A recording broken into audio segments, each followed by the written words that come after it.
The sitting is resumed.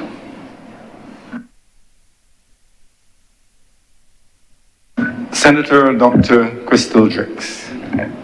Thank you, Mr. President. Sir, I rise this afternoon to join what was a spirited debate this morning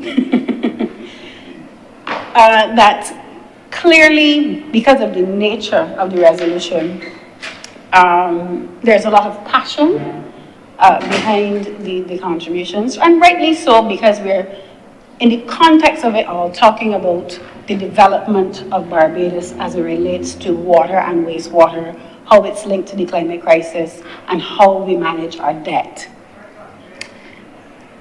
Mr. President, but I want to start by saying this resolution is a clear example of innovative policy development. It is not easy for small island developing states that have large debts, incurring fiscal deficits, to then meet the obligations as it relates to climate resilience, climate adaptation, and building the critical infrastructure it needs to face the challenges ahead. So I will start there, Mr. President, because in my estimation, I believe it is good policy innovation.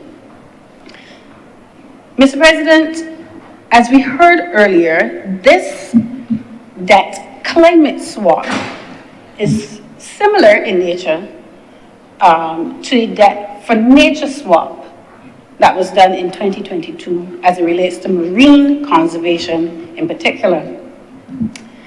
Unlike that for nature swap, that would see the savings from the interest payments being incrementally made and placed into the Barbados Environmental Sustainability Fund over a long time period, this arrangement is front-loading the savings based on what I understand. Mr. President, then what the government is attempting to do is say, we have a portfolio of debt that we will refinance, and the savings that we are attempting to garner from the refinancing, we are going to capitalize and build and upgrade the South Coast sewage plant to tertiary level. Okay, fine. But Mr. President, an honourable member mentioned in this morning's debate a key area that I also want to raise in terms of the difference between the two agreements. And that is the issue of the sustainability performance targets. The member noted that in the debt for nature swap, the targets associated with the development of the Marine Spatial Plan, the MSP, were clearly outlined, clearly defined. And that was not by chance, Mr. President, because the targets that were associated with the debt for nature swap was based on a long and rigorous consultation with the Nature Conservancy, the technocrats, the public sector technocrats, and a wide cross-section of stakeholders to ensure that Barbados had the capacity to reach the targets for the Marine Spatial Plan, to ensure that that agreement could be reached. So it was not by happenstance or by chance that those targets were clearly defined. How the government arrived at these sustainability performance targets for this arrangement and this agreement, I don't know. It is not spelled out. Hopefully in the wrap-up we will hear more on this. But sir, it is critical because, as mentioned, there are conditionalities if the targets are not met. So it is imperative that the government articulates those targets in a way that Barbadians can feel comfortable that, one, the targets are achievable and we have the capacity to reach them. That is fair, Mr. President. I believe that that is fair. But sir, you will have Barbadians saying this is not a bread and butter issue. Why put over 240 million Barbados dollars, as I heard in the other place this morning. I'm hearing it's US 150 million dollars. That's 300 million Barbados dollars. I don't know, Mr. President, so I'm going to say it's somewhere between 240 million Barbados dollars to 300 million dollars in savings. That's where I am at, based on both debates in either house. But why go through the trouble of refinancing the debt? Why do this? Why treat wastewater at the level that we want to treat it at, to recharge aquifers, to push it back down in the ground, Mr. President, and then on top of that, give it to farmers for irrigation? Why do this? Because I have bread and butter issues that I want to deal with. I want the government to address. I have community needs that I want addressed.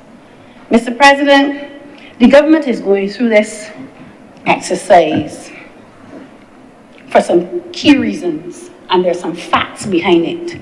The first, and we heard it this morning, Barbados is one of the most water-scarce countries in the world. Not in the region, in the world. That is a fact. Sir, and I believe that the public has become desensitized to that because of our own success in the distribution network. By and large, the north or the east, that's a different conversation. But nonetheless, most Barbadians turn on the tap, water comes out. Water comes out. And nobody has to go in the yard and check the cistern or go to a tank and manage the amount of water we have to ration each day, because in countries that have large issues with water similar to ours, households have to have a cistern, you have to have a tank, and you have to manage that water. So when somebody's in the bath too long and you can literally see your water line go down, you know you have to turn off the tap. We don't have those issues in Barbados to the extent of other countries. So that desensitization makes Barbadians believe, they got a lot of water around. But that's not necessarily so, Mr. President. It is not necessarily so. Sir, as we look forward to, in terms of the climate crisis, increasing temperatures will place a significant demand, increased demand, on the use for water. Just recently, the World Meteorological Organization said that there's an 80% chance at least one of the next 5 calendar years will exceed 1.5 degrees Celsius above pre-industrial levels. What that means, that the heat that Barbadians have been feeling is the coolest they will ever feel in their lifetime. I can repeat that. The heat that you are feeling will be the coolest it will be in your lifetime. Because temperatures, global temperatures, are set to increase given the amount of global warming that is in the atmosphere. And when you're hot, what do? You bathe 3 and 4 times a day because you're just trying to keep cool. You need water for what? Your plants. Animals. Sir, I've been hearing there's the chickens are being affected by heat stress, and Barbadians are up in arms now because they can't. I'm here at sides, Mr. President. There's a low production in chickens. So you can start to see the direct impact of what people think is an esoteric thing that people keep talking about, not realizing it's affecting the food in their fridge. So we have to be cognizant as a small island state, Mr. President, that climate change is not something for somebody else to deal with. We have to, yes, advocate on the global stage, but domestically, we have to get our affairs in order. But Mr. President, I go further. That is on the demand side. It will obviously affect the level of supply. Increased heat means more or less, I should say, water supply going down into the aquifer. It is just that simple. It will decline the supply of water in the coming years. And if the demand is going to increase, but the supply is going to be reduced, then you have a problem. So what do you do? In addition to that, Mr. President, the rainfall that we are having, as we heard earlier, yes, it is a heavy downpour, it is a lot of water, but it is running off. The aquifers in Barbados take 3 months to recharge. 3 months. So if you have a year that, let's say 9 out of 12, do not get the required rainfall, and then a couple of days in the last 3, you get this downpour, every sporadic downpours that runs off. Where's the aquifer getting the water to recharge? We have a problem, Mr. President, and it is not something in the future, but it's something to deal with right now. 80 to 90% of renewable supply of water resources in Barbados, meaning the amount of water that is replenished in the aquifer by the water cycle, is used already. So we are using 80 to 90% of what exists naturally. So if we increase demand, or if the supply goes down, we are in trouble. Mr. President? So this resolution before the House is critical to the survival of Barbados. There's no disputing that, because of the issue and how vulnerable our water resources are to the climate crisis. But sir, as good as the policy innovation may be and the resolution before us, and I do agree, there are more details that need to be shared. There are some other issues that I want to ventilate.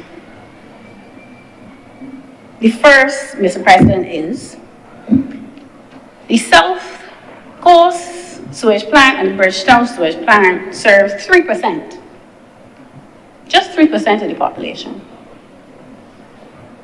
I see some looks like, is that true? Based on the data, that's based on the data. 3% of the population. Sir, with this current upgrade and all of the effort that government is putting into this agreement, why haven't we heard how many more Barbadians will be served based on the upgrade to really give it value for money for Barbadians? So you're moving from 3% to 5% of the population, 10% of the population. What is the level of increase in terms of service this upgrade will bring to the population of Barbados?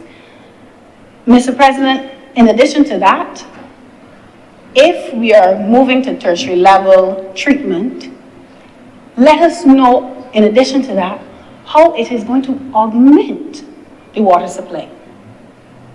That is the type of debate that I want to have around this resolution, Mr. President, because if we are not clear on how it directly impacts people or how it directly impacts the water supply in real numbers and in real terms, then we're getting lost in translation as we discuss this resolution, Mr. President. The second thing I want to raise is which institution will manage the operations of this upgraded treatment plant? We have a service provider, Mr. President, the Barbados Water Authority, that by all accounts, I will say they're trying their best, but overstretched, dealing with just the day-to-day operations of water provisioning. We can all see it across Barbados. Burst pipes can't get fixed, you call them 2 and 3 times, nobody don't answer the phone, and you hear the barrage of complaints, Mr. President. In addition to operational challenges that the Barbados Water Authority seems to have, administratively, they also seem to have bottlenecks and challenges. Because to date, you can't get any updated, audited financial statements out to the service provider. So if the day-to-day management of water resources has the service provider stretched, then who is dealing with this brand new spanking tertiary level treatment plant on the South Coast to ensure that the savings that are supposed to be upward to 300 million Barbados dollars is well spent and managed? That is a question, Mr. President, because we construct it, we get the savings, and we go into construction, and we break ground, and we go on CBC, and we shake hands, and we are well on our way. Mission transformation. But after the construction, there needs to be management, and somebody needs to operate it and maintain it. And that is where we fall down all the time. Maintenance, Mr. President. But I go even further. The honourable member who led the debate, and I agree with him, this plant is not a 5-year, 10-year project. It is for 30 years. Who is overseeing the long-term planning of wastewater in Barbados? Given the facts that I stated earlier as it relates to the climate crisis and water resources, there has to be some type of long-term plan. I heard mention of a master plan, a 30-year master plan, but who then is dealing and managing and overseeing and enforcing that plan? Those are the questions that we have to ask and get right. Because on the front end, we have the savings and we're going to make the upgrade, and that is fantastic. Fantastic. But it is the operationalizing of these things, Mr. President, and the technical capacity to do it. Especially when things start to go wrong, how do we pull back? Where are the guardrails? How do we ensure that we stay on the right course? And it becomes even more curious because a committee was mentioned earlier in the debate. I believe it was a water resilience committee that the Honourable Senator mentioned earlier. We passed an act in this chamber last year. Water Reuse Act 2023 was proclaimed the 5th of June 2023, Mr. President. That act makes provision for a committee as well, a wastewater committee. Is the Water Resilience Committee and the Wastewater Committee the same people, or is it a subcommittee of who is responsible for the long-term planning? Because when you have too many people responsible for something, everybody passes the baton and nobody becomes accountable.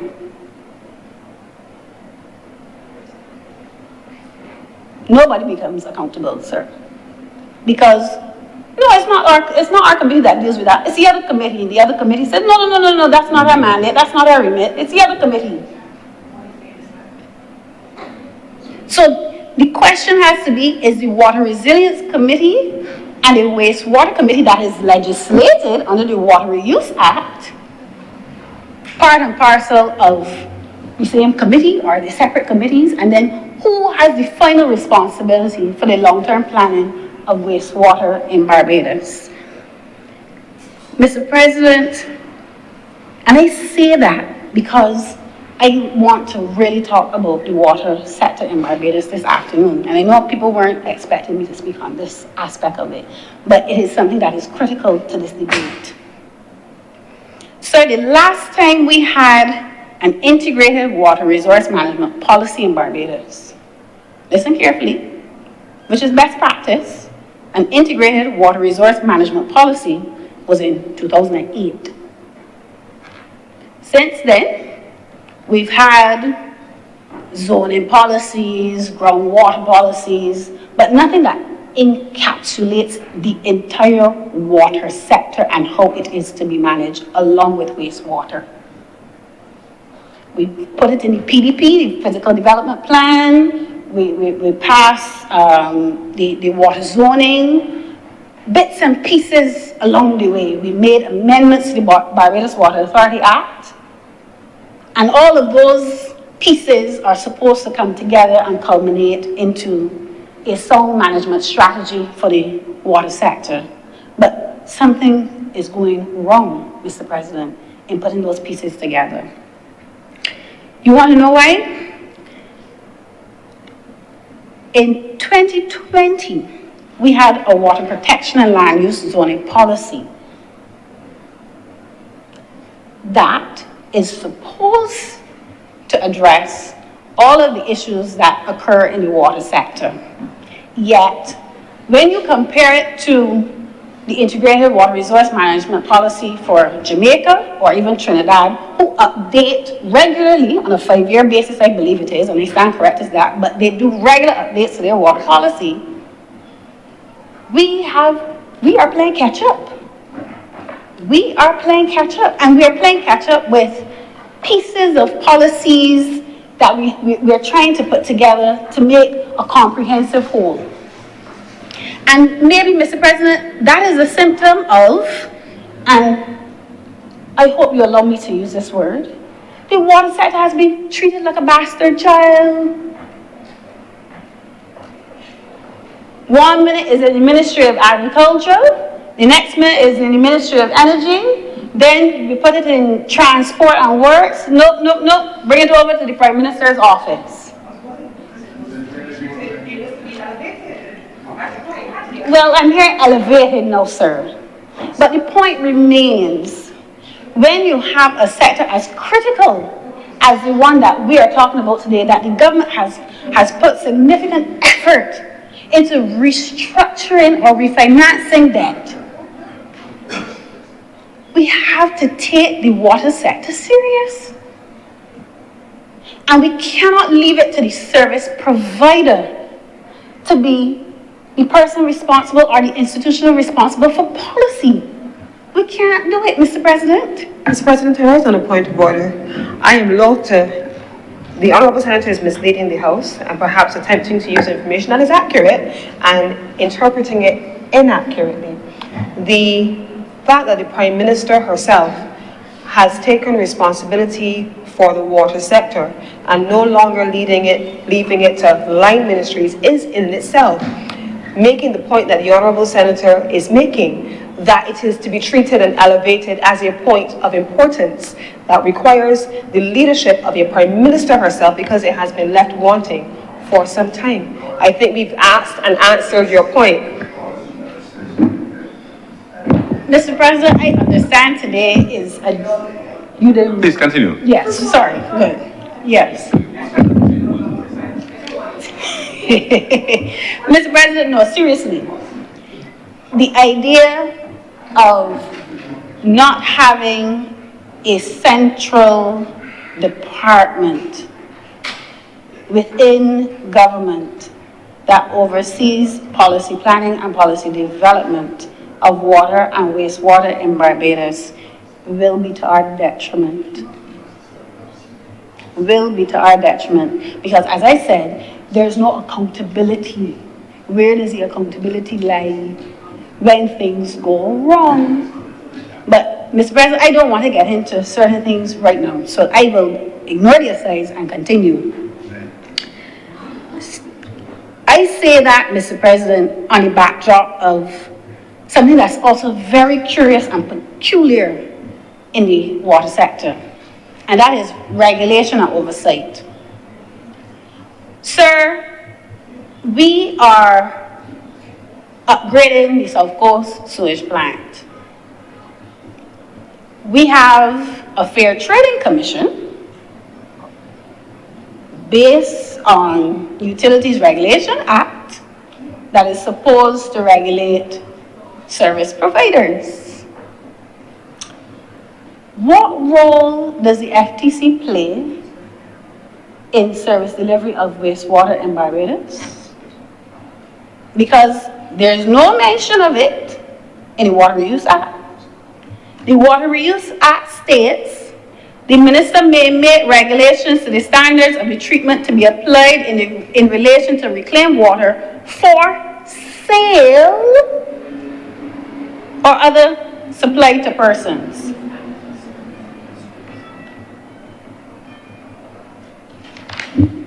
So, is it the minister? You hold on. Is it the minister or is it the Fair Trading Commission? Don't worry, I come into that now. Because the standards of treatment to be applied, Mr. President, suggests that you are establishing service standards. But yet, the Fair Trading Commission published a report 2 years ago, in 2022, in relation to the service standards for the water sector. So is it that we have a set of legislative framing that both the minister and the FTC are fighting for territory? As it relates to service standards in water and wastewater? I don't know. I'm asking the question. I am just reading the legislation, I'm reading the policy documents, and I'm seeing all of these inconsistencies that allows for this sector to have the types of issues that it has. Because we have, and I promise I will not go here in detail, we have people in St. Lucie who are unclear of the process or the procedure by which they seek recourse for poor service delivery of the product by a utility in Barbados. Mr. President, I also want to state that in addition to service standards, there's some inconsistency with who sets the rate as well. Mr. President, under the FTC, the Utilities Regulation Act, it states that it has the authority in Section 3, Subsection 1. The functions of the Commission under this Act are, in relation to service providers, as I said, 9D says, determine the standards of service applicable. 9E, monitor the standards of service supplied to insurance compliance. That, I would assume, falls into those folks who live in St. Lucie. I have served family that live in St. Lucie, and I'll say no, they're not happy. They are not happy with the level of service coming from the Barbados Water Authority, right? But under the legislation, the FTC is the regulator and the institution that is supposed to be dealing with these matters. And that is on top of what I call a meter fiasco, that no one seems to understand what is happening, where 1 month you can live in a house with 4 people, your water bill is about $80, give or take. It has been for the last 12 months. And then up comes your water bill, $25,000. And somebody asks you if you have a leak. That happened in my house. How are we dealing with these issues as it relates to consumer relationship and the poor service that consumers encounter, and who is the entity responsible for taking up these matters, Mr. President? That is what I want to ask. And then it goes on, sir, in the Utilities Regulation Act, it says that the FTC should also carry out periodic reviews of the rates and principles for setting rates of standards of service. Yet, Mr. President, in the water sector, who sets the rates? Who sets the rates for water? The minister. It is the minister. So, for me, I applaud and I understand when we move in the right direction as it relates to becoming innovative in policy development. But there are structural and sectoral issues that unless we address those, the value proposition coming out of this project, Mr. President, is at risk. It is at risk because, as You just noted, Ms. President, I have 3 minutes, but I want to articulate this point now. When this plant is set up and it is operating, who is carrying the burden of cost for operation? Who is carrying the burden of cost for the operations? Because the plant is not going to be set up and it doesn't cost us anything to run on a monthly basis. So where on the balance sheet does that lie? And where are the funds going to come from to supplement that cost? Because at the moment, Barbadians are paying a garbage and sewage levy, and that isn't covering the cost. And they already complain about it. So what then is the revenue mechanism that the government is going to put in place in order to cover the cost of the plant when it is upgraded? Because at the moment, it is not a tertiary level plant. So that means there is more machinery, equipment, technical assistance, personnel dealing with the South Coast sewage plant once it is up and operational. And that is why I say, Mr. President, I ask the question, who is responsible for wastewater policy development and long-term planning? Because we are going about a significant refinancing exercise. It is a fantastic opportunity for us. However, we have to get more serious as it relates to policy and planning in relation to water and wastewater in Barbados. And I believe that Barbadians deserve better in terms of the level of debate that we talk about, given that the existing issues that they have. Because to come and tell us we have a shiny new plant down on the South Coast means nothing to the people that still getting brown water, Mr. President, have issues with their meters. They don't know who to turn to in relation to recourse. But the government is 10 steps ahead. Meet us back here sometimes. We want y'all to come back. Deal with the structural issues as it relates to the operation, the legislative framework, and the policy development for the water sector in Barbados. Mr. President, I'm obliged to you. Thank you very much, Senator Dr. Drakes. Speaker, Senator Walters. Thank you, Mr. President. I rise to give a brief contribution to this important debate. I am happy that Senator Dr. Drakes came before me and gave a lot of clarity to some of the underlying issues that are prevailing when it comes to water and sewage in the country. Mr. President,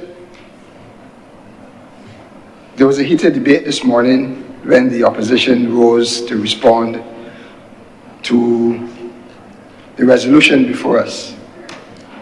Spirited debate. And I want to support a lot of what was said this morning. When a bank approves a loan, it is because they have been furnished with sufficient information to make that determination on if they should pursue the opportunity or not. None of us can walk into the bank or any financial institution and walk out with any sum of money without first substantiating what it is for, how much it is, and the ability to repay.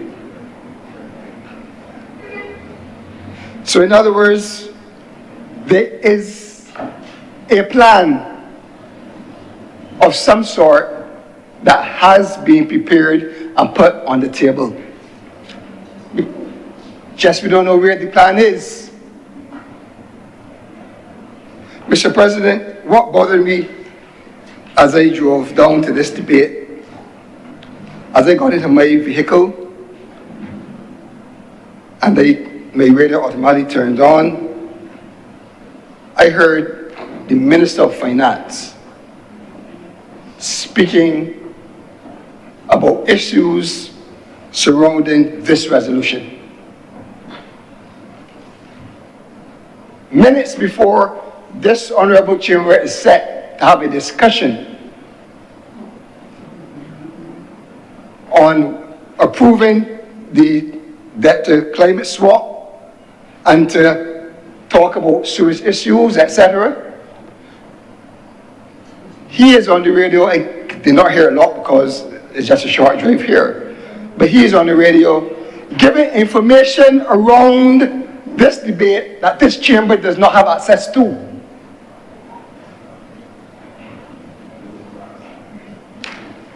Mr. President, how are we called to make decisions, to vote for, against, have educational debates, inform the public, raise issues, and we do not have any information? The document that was made a document of the House today, we have not seen it until this morning. It has not been emailed to us prior. It is not even on the website of Parliament.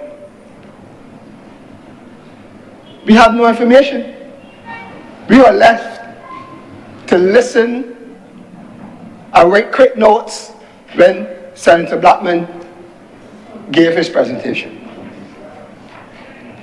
We are left to take pieces of what happened in the other place to make an important decision as this, like this. And then Senator Blackman would say that Barbados is a model of governance. No, Mr. President, I disagree. I disagree. But where is the respect to this chamber that the minister can withhold information as it relates to the dealings of this transaction, but is on public radio even before a decision is taken in this House on the resolution?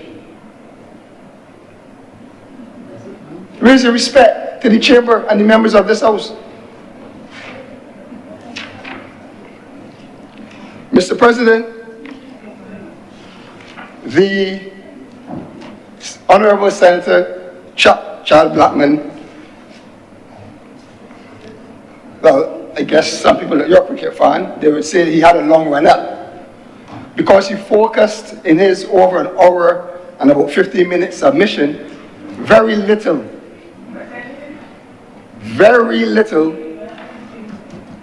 on the resolution before us.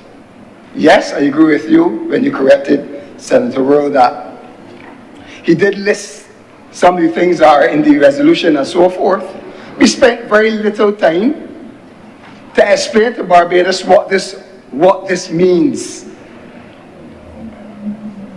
He spent a lot of time talking about the sewage on the streets and how it affected tourism. Facts. I'm not disputing that it was not on the streets. 3 years of flowing on the streets affecting tourism. Between 2016 and 2018, those 3 years, we had 1.9 million stayover visitors in Barbados. In the last 3 years of this government, after COVID, they have 1.6 million visitors in Barbados. So they have a perfect pitch. I can't get the ball played. Those are the facts now. But I'm not here to defend. I'm not here to defend. I'm here to share facts. So, talking about the minister swimming and all this thing, we had more tourists coming to this country with sewage in the street than this government had without. I'm not saying we should have sewage in the street, Mr. President, but I'm just showing you that the government has a long way to go in getting back to some of the industries and some of the things that we had going in this country before they came to office. Mr.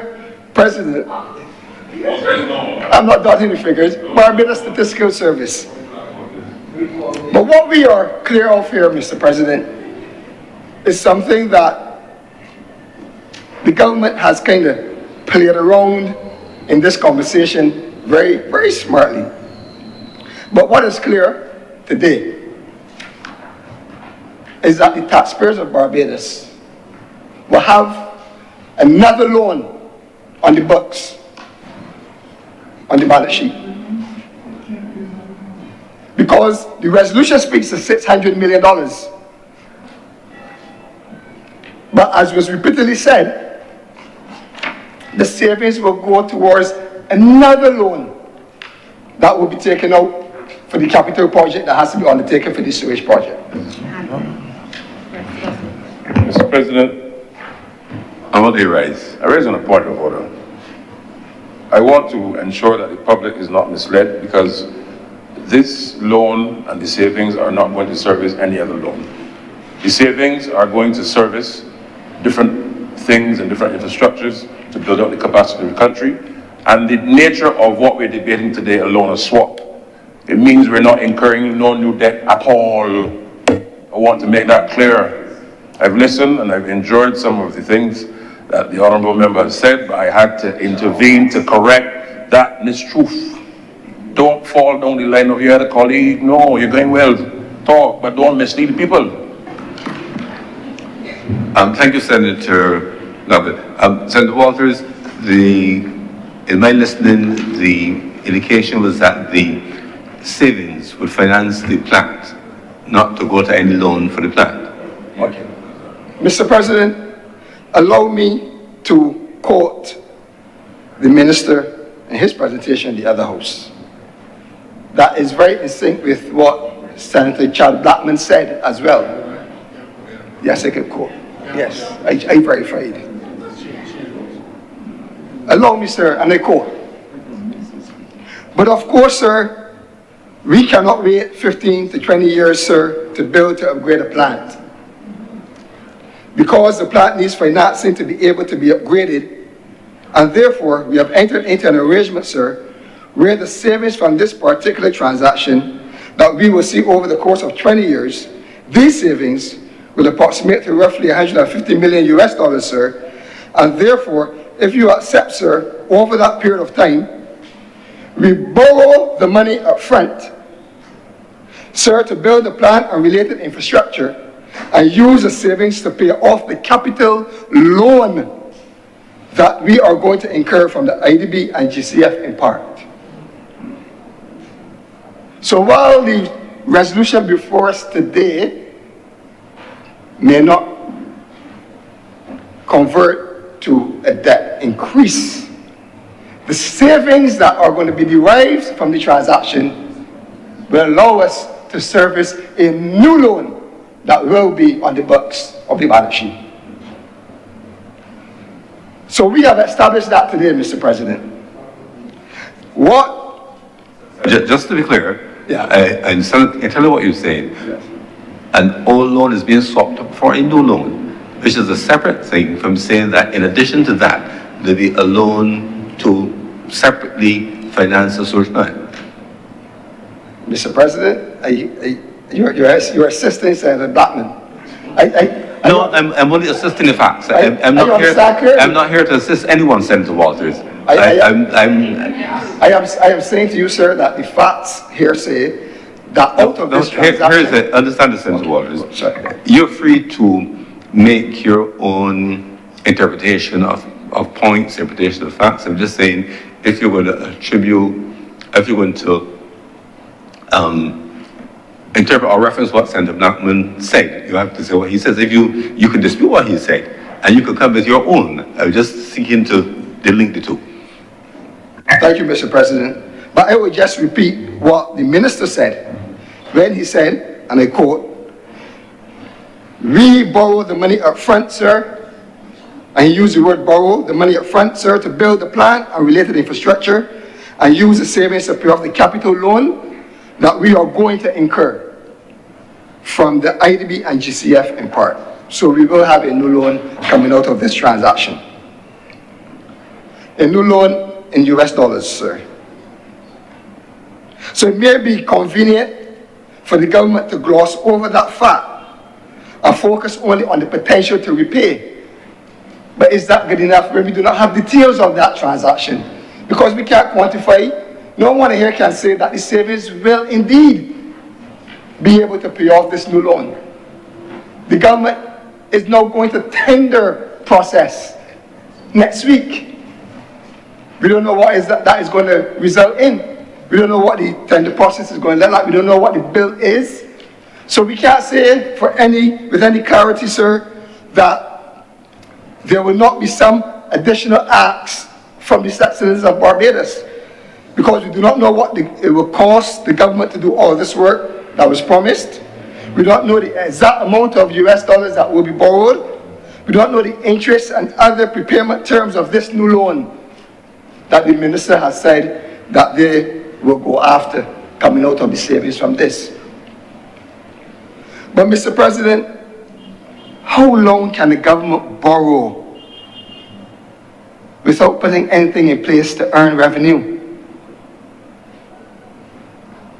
If it doesn't, Mr. President, the only other option is taxation to raise revenue.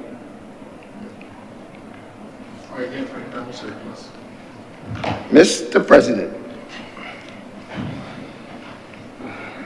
this government asked the citizens of this country, every household and every business in this country, to contribute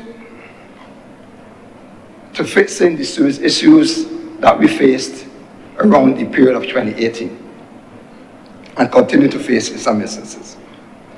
We were asked through our garbage and sewage contribution that households will pay $100.50 per day, of which, Mr. President, 25 cents per day will go directly to rectify sewage issues. Citizens of this country, households in this country, are asking the question now, and I ask on their behalf, how has these funds that have been collected through this contribution been used? We are speaking well over $70 million US since 2018, Mr. President. It is a fair question. It is a fair question because, as was the cry then, we are not, the majority of Barbadians are not connected to the system. Is it under 3%? Only 3% is. But everyone was asked to contribute, businesses and households alike, and that has amounted to over $70 million, and the government has not come to the country and said what they have done with this money. But yet they are asking taxpayers to enter into another loan to deal with the issues of the South Coast sewage project. A new loan that will add to the $14.9 billion in debt that this country is already in. That is more than it was in 2018. Mr. President, sir, I'd like to raise on a point of order. What's the point of order? I want to make it clear again for all those listening and for the Honourable Senator in his presentation to ensure that the public understands that this is not a new loan in any way, shape, form, fashion, anyhow, at all. And to say so or impute otherwise is a mistruth. Untruth, sorry. Please proceed, Senator. Mr. President,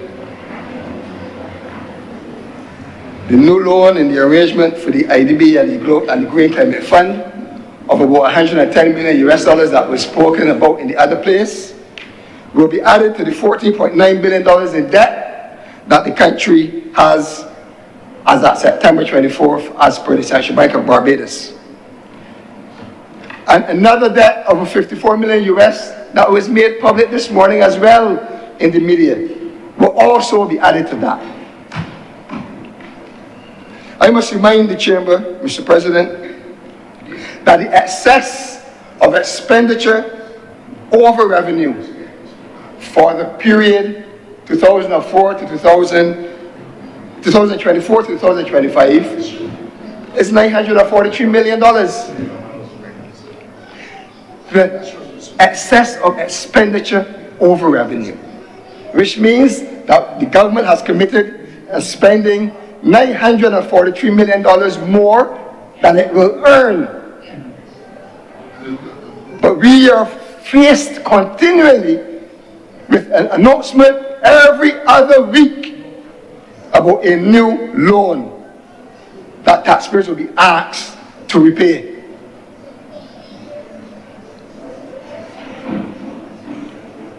Mr. President, as I said previously, the government has been crafty in glossing over some salient issues that reside in this resolution. And while this initiative is something that the country definitely needs, we must not ignore these realities. The $600 million in the resolution is refinancing domestic debt. What is domestic debt made up of? Bonds and treasury bills, which have been taken up by who? Banks, insurance companies, or credit unions. The National Insurance and Social Security Service, and normal individuals like you and I, sir. So while focusing on the words high financing debt, the members of this government feel in some way that they're accomplished, while not showing the real unhidden consequences because of who the debt belongs to, who the government borrowed from, or who placed finances at the hands of the government with an expectation to either give interest income to our pensioners, or have an income for yourself, or even have an income for working class people who are members of the credit union. They have not shared, they have not been clear on the implications that this transaction will have on these groups of persons. And if we are being fair, they can share them. It's not about the poor black man, Senator. It is not about the poor black man. It's about if you are bringing... sorry, Mr. President. Mr. President, it is not about the poor black man. It is about if you are bringing a program to the country of Barbados, it is fair to tell them these are the pros and these are the downsides or these are the cons. There might be a little pain here, you might be disadvantaged here, but this is for the better. You sell it that way, you don't come up here a rosy picture, there's a climate swap, and there's going to be no implications, and you're not going to pay any more, and hiding the fact that there's another loan around the corner, already signed and sealed. Mr. President, there are great unknowns on what is the financial impact of this transaction. What is the financial impact of this restructuring to individuals that have invested?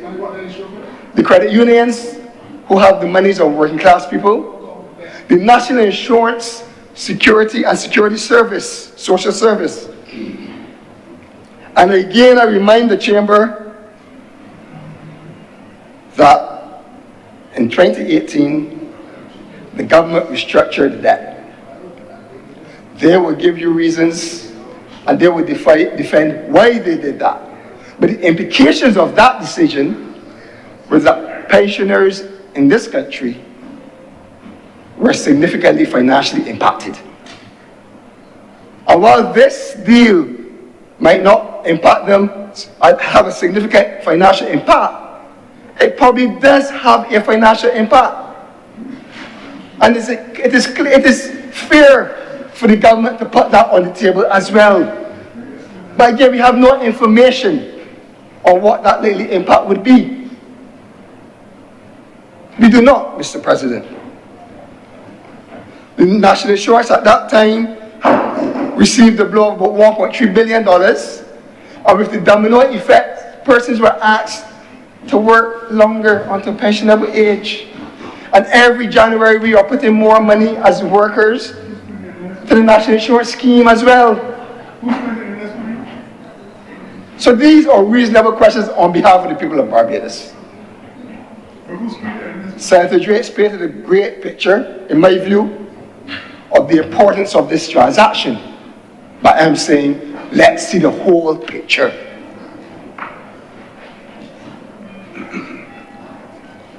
But my caution to the government is that while the deal may seem attractive, the government has to manage its reputation with local investors. Because this is a debt restructuring, again, that will affect local holders of bonds and government securities. So there's likely to be continued loss of confidence in the local market when it comes to investing in government securities if this trend continues, Mr. President. And I am not sold about all of the talk about investor confidence. I shared the last time we were here, Mr. President, that we have not had more foreign direct investment in this country since 2018. Above 2018. And you just got to go back to the Central Bank to see. We have not had no growth in foreign direct investment under this government.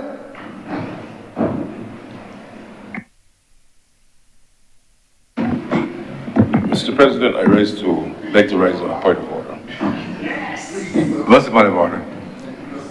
Mr. President, to suggest or state that foreign direct investment in this country has not increased, particularly under this administration, is not only untrue, but it is a gross misleading of our great nation and its people. One, the investor confidence in this country has returned in a way unimaginable by the other side. That's one. And two, both in our domestic and external investors, people continue to invest in Barbados in the main way. It is also where you're starting to see increased airlift and people wanting to build hotels and restaurants, including the Honourable Member. He would know that investor confidence in the retail sector and the hospitality sector has increased. So to come and say to the public that investor confidence and the foreign direct investment has not increased is untrue. It is untrue.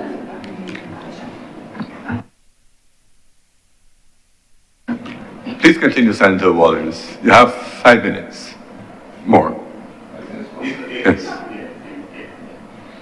3:35 to 4:05 will be half an hour. 30 minutes as the Nobody Standard Orders.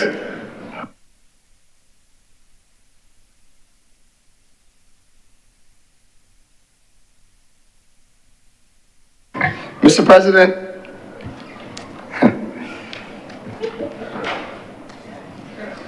if anyone, I don't have the time to pull it up.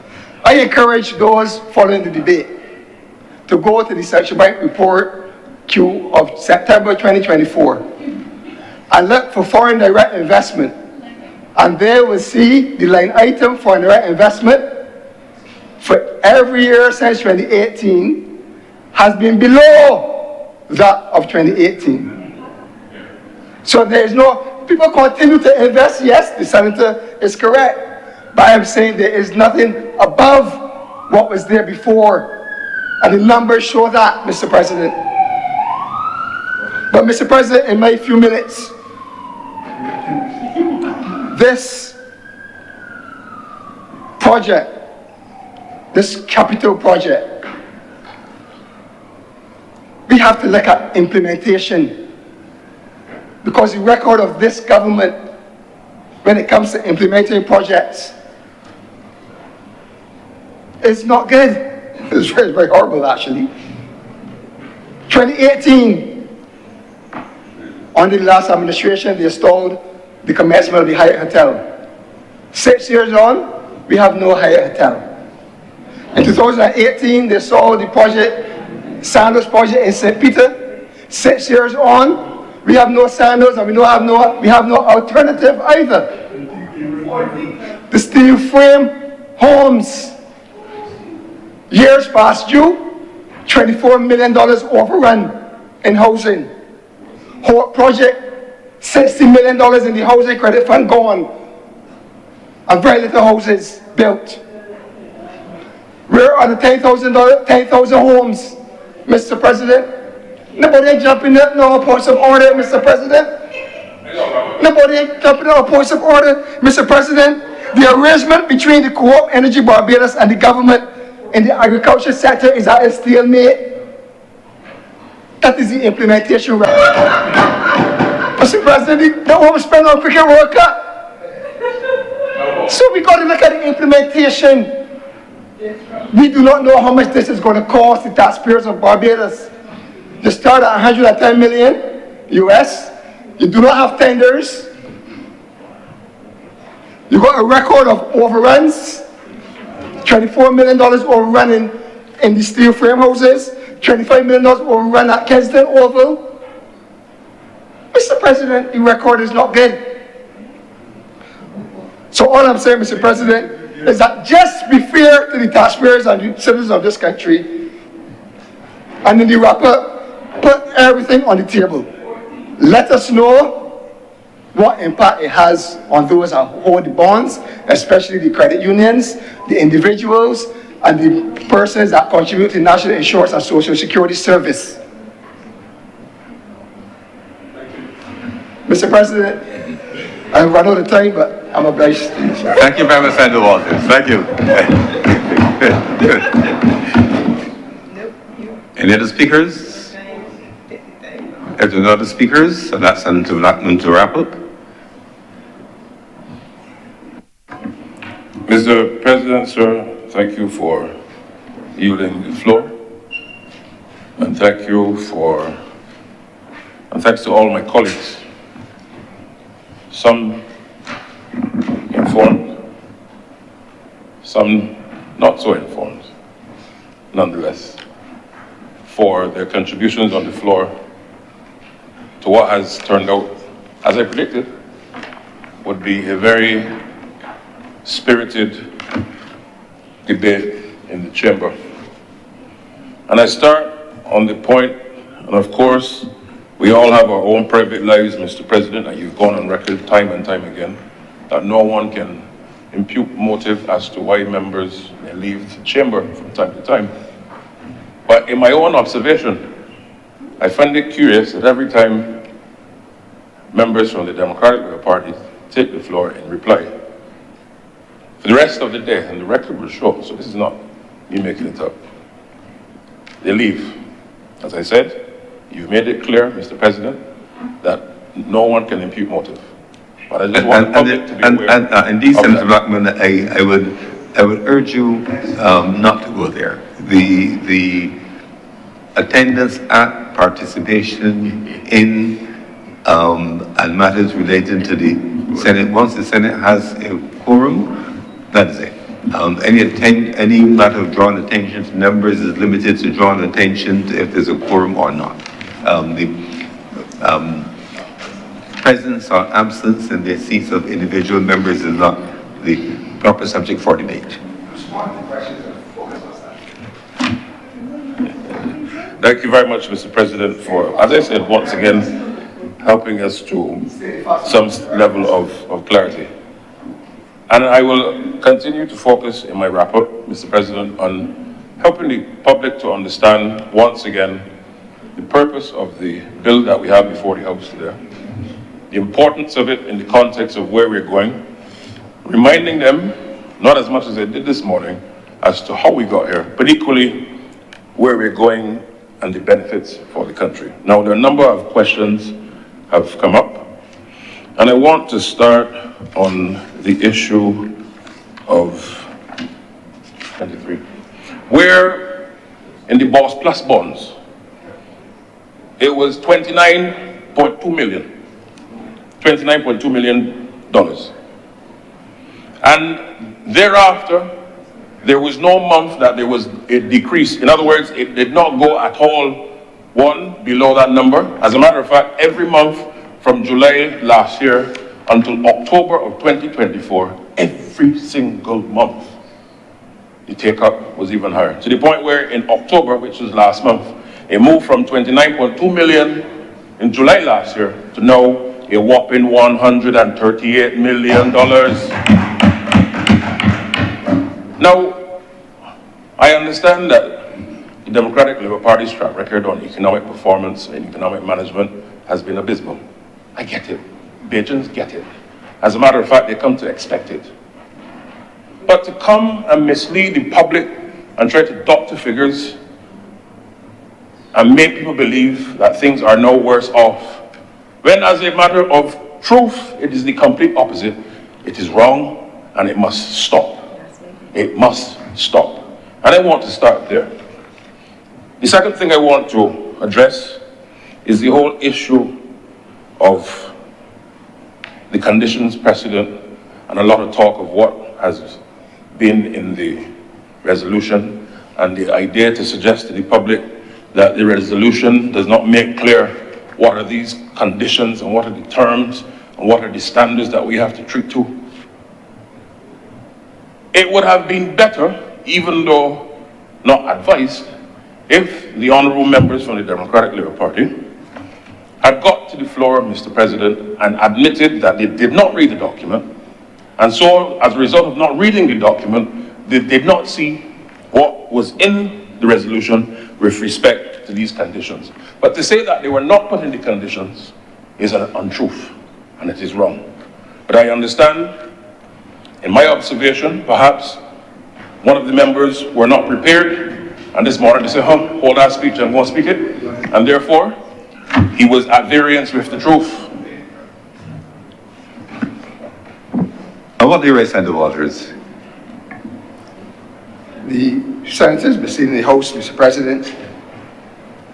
In my presentation, I focused clearly on the fact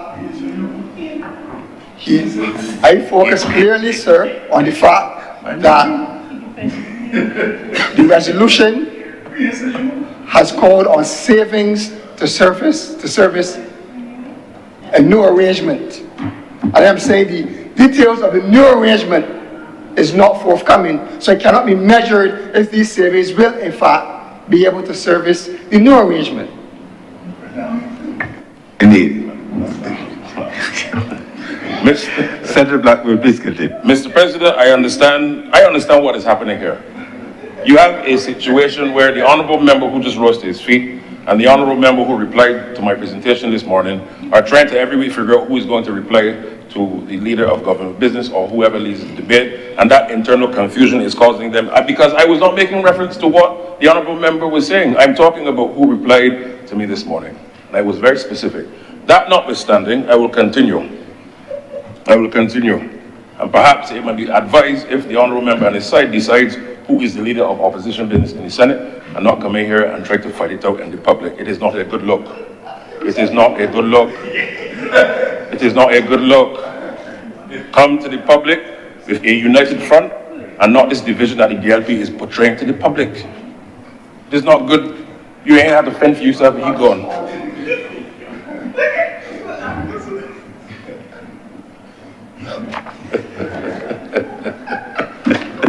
You have the floor. Please continue, Senator Blackburn. Do not be distracted.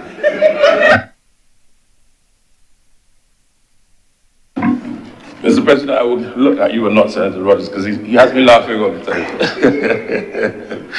But seriously, Mr. President, sir, on the issues of the policy conditions precedent in the guarantee, I want to walk the public through in my wrap-up on a few things, and it's here in the resolution, not in my presentation. It's in the resolution for the public to have. It's here. It's here, and I encourage members to read it. 1, macroeconomic sustainability. And if I go in a bit more detail, the maintenance of an appropriate macroeconomic policy framework, congruent with the programme's objectives and in accordance with the provisions of the letter dated 13 June 2024. And it says, of course, describing the county guarantor's commitment in relation to the programme. In other words, macroeconomic stability must be part of the process. Now, I can understand why there is, or perhaps there was that fear. Because why? The honourable member, Senator Honourable, was part of an administration where macroeconomic stability was never in the same sentence of his administration. But since 2018, the public has decided that the Barbados Labour Party administration, a party of fiscal prudence and a track record of fiscal prudence post-independence, leads the affairs of this nation. And therefore, when we signed on to this and we bring it before the House, we have the track record, not just from 2018, but post-independence as an administration, now, and as a party that understands the importance of fiscal prudence and proper macroeconomic sustainability. We have the track record. It is why the investor confidence has come back. It is why we have surpassed every measure and benchmarks as outlined by all different indicators around the world. Secondly, strengthening the enabling environment for resilient investments. And we go and we see enhancing the strategy and governance to promote climate resilient investments. And in particular, Cabinet approval of the Barbados 2035 High-Level Investment Plan for Prosperity and Resilience, directed to 1, setting up a common framework, Mr. President, identifying investment in adaptation and resiliency, and 2, identifying priority investments and related resilience objectives. But I go a little further. Cabinet approval of establishment of a project steering committee to meet transparency requirements of the Paris Agreement, including a clear mandate of the PSC and the invitation, of course, for its first meeting, including invitees of the Bureau of Gender Affairs as an observer. And I go on, strengthening the water and sanitation sector's regulatory and strategic framework to promote resilient investments. And why is this so important? As I said, it's a long list, but it's all here. And the reason why I'm saying it's here, and not just in my presentation this morning, because 1, it showed that there was no reading of the document, particularly in its entirety, but 2, to make the suggestion that we brought something to this honourable chamber that was not in the document is not only misleading, but to give it an impression also beyond Parliament that the country is not handling the affairs correct. And that's not true. It is there. And as I said, what you need to do, and what I encourage members to do, is to read the documents. Read the documents. Senator Boyce, you know sometimes you're handed the brief minutes before you have to go into court. And you still have to represent the interests of your client. Senator Nichols can attest to the same. It is part and parcel of the nature of governance. We are in the business of reading, and high volumes of work at that, Mr. President, sir.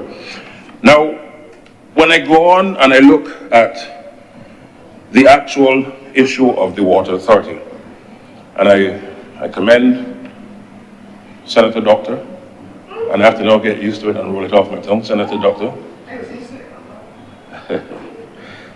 for treating a number of issues relative to the Water Authority. But I also want to speak on a number of the salient bits and points, particularly as we look at the Water Authority Strategic Plan 2025-2029, Mr. President. Because 1, the plan recognizes the complexity really that surrounds the challenges facing the Water Authority. Now, it is unfortunate that each time we have to go forward and take the debates forward and take the strategic planning of where we're going forward, that we have to remind the country of where we started.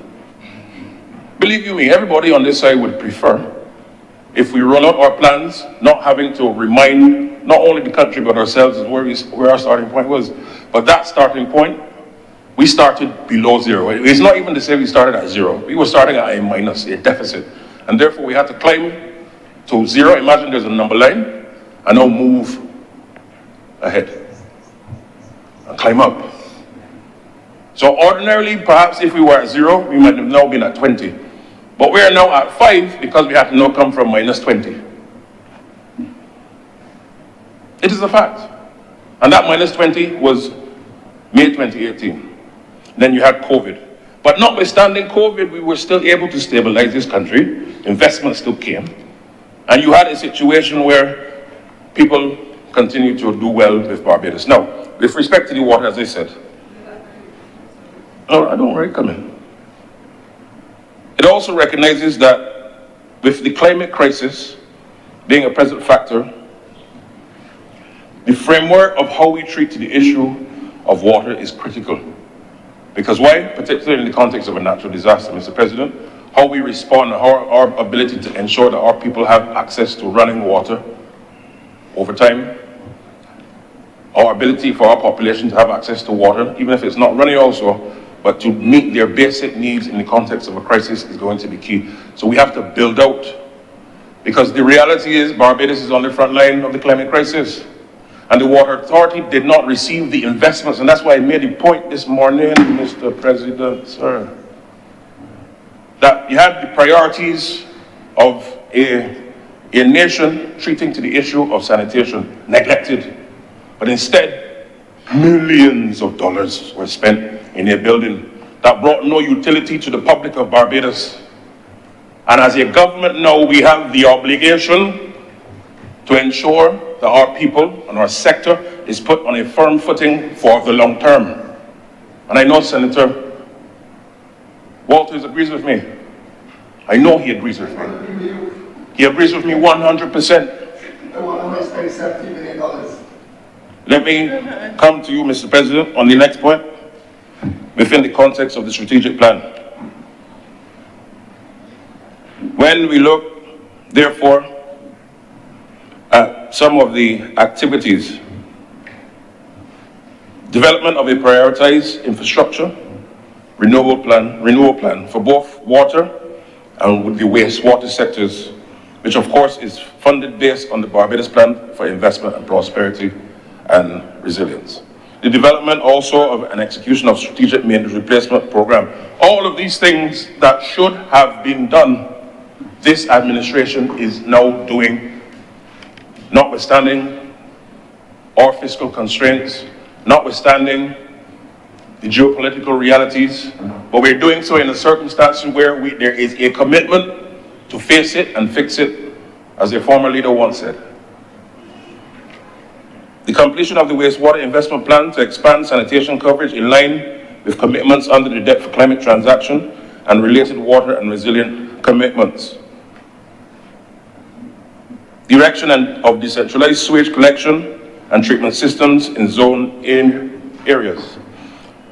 The point is this: as we build out, one, to the treatment of the facility to ensure that the southern part of our nation has a plant that is fit for purpose, that is one.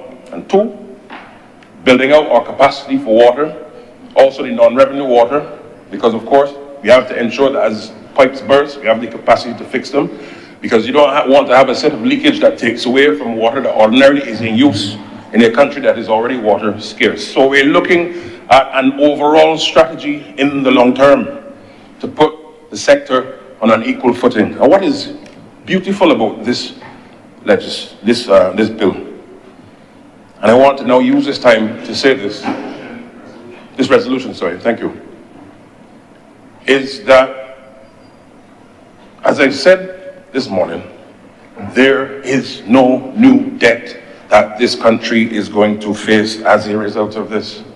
And I want to clear up something, because the honourable member who, in his reply, said this is akin to a mortgage refinance. That is not true. Because why? When you refinance a mortgage on a house, you're not getting another house in that context. In this regard here, you, for example, you can refinance and you spread out the length of your loan on the same property.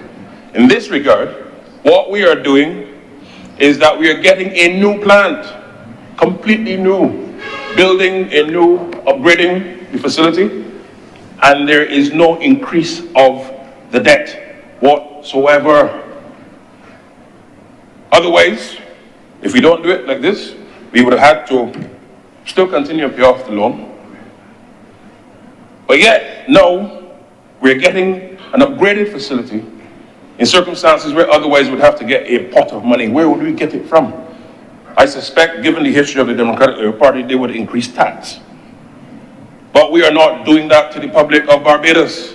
And therefore, this facility and this strategy, as endorsed by our international partners, is one that we must be proud of.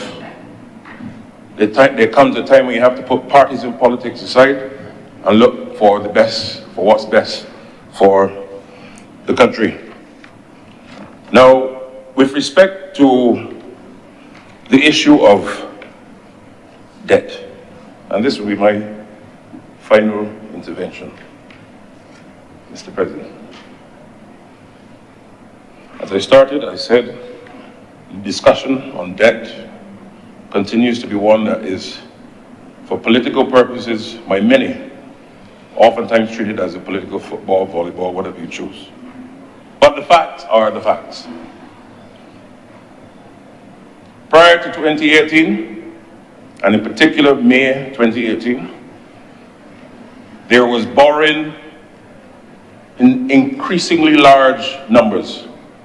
The Democratic Labour Party, Mr. President, doubled the debt that they, let me go through this, huh? They doubled the debt from 2008, 10 years, to $12 billion. They thought they came up only at $6 billion. What did we as a country have to see or benefit from? From an increased debt that was doubled in 10 years, garbage trucks were not bought, buses were not bought, QEH times were not decreased, no accident and emergency was put there that would have helped us in the future pandemic, which we manifested unfortunately in 2020. University students could not get access to education at Cavehill on UE as they were based on the cost that they then had to pay. What did they do and show with that increase of the debt? Twice the number. So that is the starting point that the honourable member for that side should treat to. Nothing to show, Mr. President, nothing. In French they say rien, in Spanish they say nada. And no, I don't know Chinese. The point I'm making is this: those who come, I get very emotional about this, you see, because, as I said, those who come to equity must come with clean hands. And those in public life have an obligation to understand that you cannot come and lecture a people. This is not just the Labour Party, no. You cannot come and lecture a nation on economic governance when you had 10 years to show that you could do a good job and you failed abysmally. Failed. If their governance model of 2008 to 2018 was any examination to get them into any institution around the world, you would see golden bars put around them, no DLP allowed. It would be akin to how they treated members of their party recently. You are not allowed in here. Imagine, Mr. President, you have people talking about governance and good governance and leadership and inspiration and the people of Barbados, but yet you can, in one breath, say God, and then the next breath tell people you can't come into church on a Sunday. It is wrong. It is hypocritical. Those who come to equity must come with clean hands. And I understand that the honourable member is now left to face all of this music on his own, fine. But I would give a bit of wisdom before I take my seat, Mr. President. Public life demands of us, particularly as young politicians, in my own personal experience, to be truthful with people. Admit that economic management is always better off under the Labour Party. Let's start there, the Barbados Labour Party. Let us admit and agree to and settle this debate once and forever, and I know that the silence is agreement in this context, Mr. President, that economic mismanagement has significant implications. It's not just about pointing fingers, you did this, you did that. No. These things have long implications, long after the actors have gone and have been voted out. And people now have to come and roll up their sleeves and put their hand in the proverbial muck and spend time and loans that they're talking about to fix the wrongs that they should have done. This is where we are as a country. We are taking these loans to build the capacity of this nation. We're not taking these loans to line anybody's pocket or to do things that would cause you to end up in a penitentiary in foreign lands. No.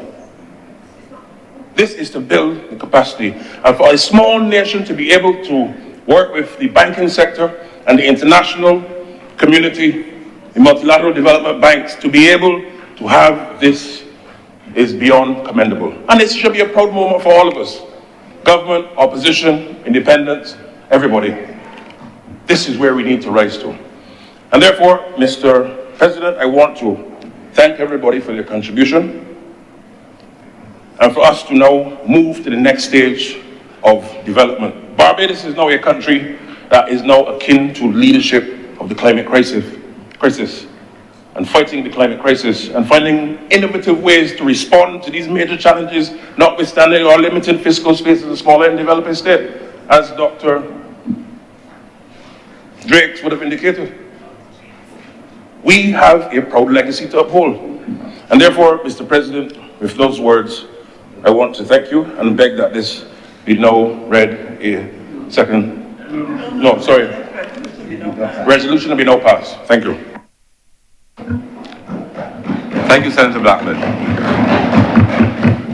The question is that this resolution be now passed. Will those honourable senators in favour please say aye? Aye. Those against please say no. Methinks the ayes have it. Resolution is accordingly passed. Senator Cummins. Thank you very much, Mr. President. I beg to move to suspend the adjournment of this sitting of the Senate. Sign it.